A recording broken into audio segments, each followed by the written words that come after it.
Good morning, my diamonds and my Teletubbies. I want to share a video with you, and it's entitled Stop Raising Your Emotionally Immature Parents. I'm going to let him speak all the way through without interruption. Let me share this with you now. I don't know who needs to hear this, but it's not your job to give up your life for your parents. They had you. You didn't have them. It's not your job to raise your parents. It's not your job to parent your parents. It's their job to parent you. And yes, while it is your responsibility to honor your parents and respect them, definitely, it's not your job to sacrifice your entire life for them. Many parents feel as though it is their children's job to raise them. And I'm here to tell you right now, it's not your job. If anything, if you have a parent that oftentimes tries to guilt you or shame you into thinking that it is your job to raise them, chances are they suffer from poor boundaries. And what you need to do is remind them of their role as a parent. See, the thing about it is this: you did not have them, they had you. It's their responsibility to raise you. You can check out the whole video, Louis Pabon. I just know that this only gives you 10 minutes. Now, we all know that it's not a kid's responsibility to raise their parents. But let's talk about single parent households for a moment. When you have a single parent, it's crucial for the family to work together as a team. In these situations, roles can shift. No, everything is not the way it should be. In this world, nothing is the way it should be. So we have to come up out of being an idealist into being a realist. Now, kids often find themselves stepping up, not because they have to, but like I said, because they want to support their parent.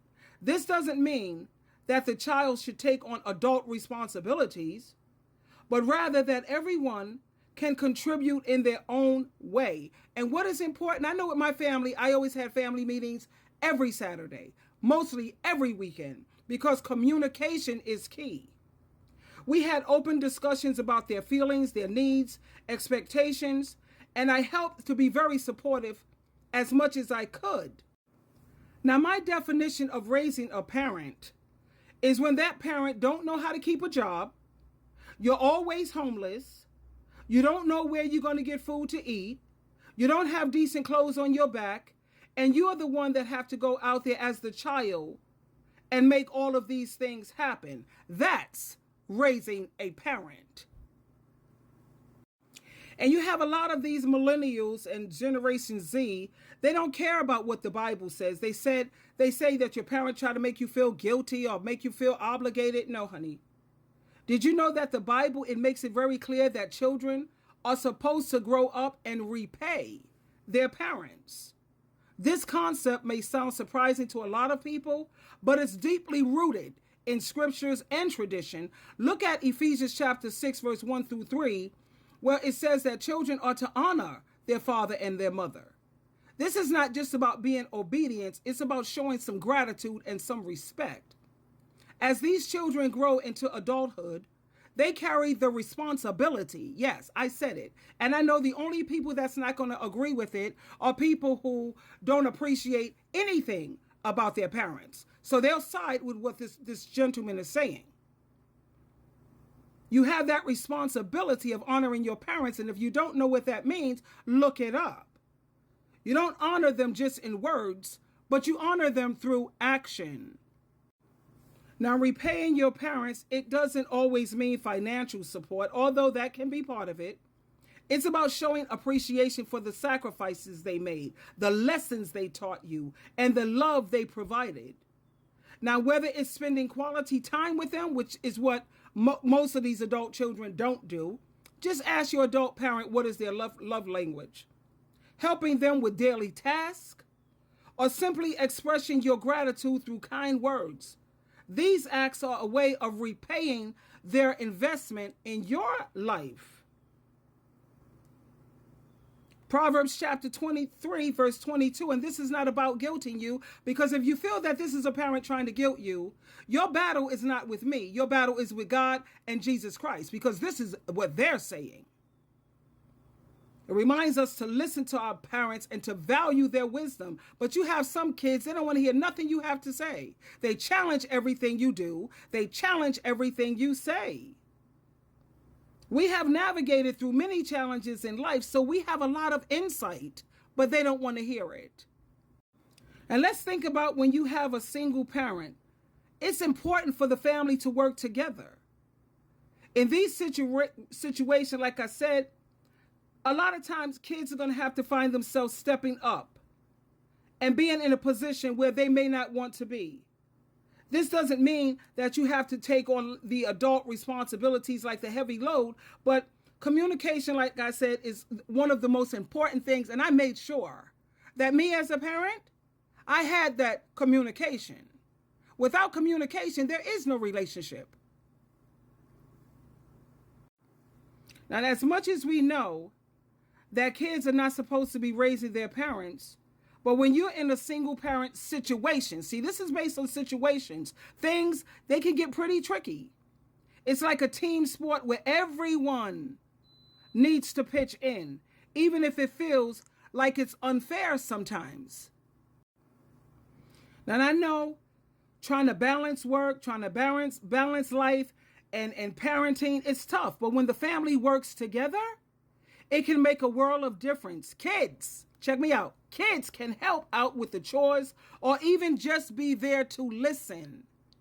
And just because you're listening to your parent don't mean you're coddling your parent. You're not coddling anyone just because you show some compassion, some kindness, some understanding. Out of the mouths of babes come forth wisdom. You'd be surprised how many kids can offer wisdom to their parents. And that's not you parenting your parent because you're being a team player. Let's say, for instance, your parents had the flu, your mother, she's single mother, and she's throwing up. For the kids to clean up the mess, does that mean you're parenting the parent? No. It means that the parent is not feeling well and they're sick, and here we go, together as a family, we help out and we pitch in. Especially if it's a single mother. You see, don't sit up here and talk about obligation because their daddies didn't have no obligation. We did not have to stay here, honey. What part of that are these adult children not understanding? We did not have to stay. You didn't ask to come here. We brought you here. You didn't bring us here. We didn't ask to come here either. So what does that tell us? Excuse my French. Shit happens, don't it? So for all the kids who have the feeling that the weight of responsibility, or even to the single parents out here who's trying to juggle it all, just remember, you're not alone. It's totally okay to lean on each other. Communicate openly and share your feelings. And when you share your feelings, you have to hope that your kids are emotionally mature and they can handle it. What is emotional immaturity? When you're still a people pleaser and you what? How old are you now? And you're still going around needing this external validation. That's emotional immaturity. And like I said, according to the scriptures, we have the responsibility to repay our parents for sticking around to raise us. And this is the first command that comes, guess what, with the promise. If you want things to go well for you. Have you noticed how many of these millennials and all of these kids who don't want to honor their parents, they're stuck in the wilderness of depression, misery, panic attacks, anxiety? Could that be the reason?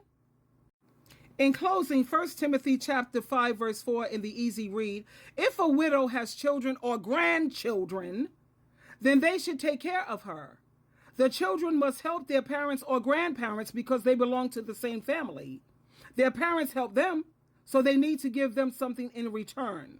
The children need to learn that important lesson. It is what God's message teaches them to do, and it makes God happy, and it also helps them to have a better life.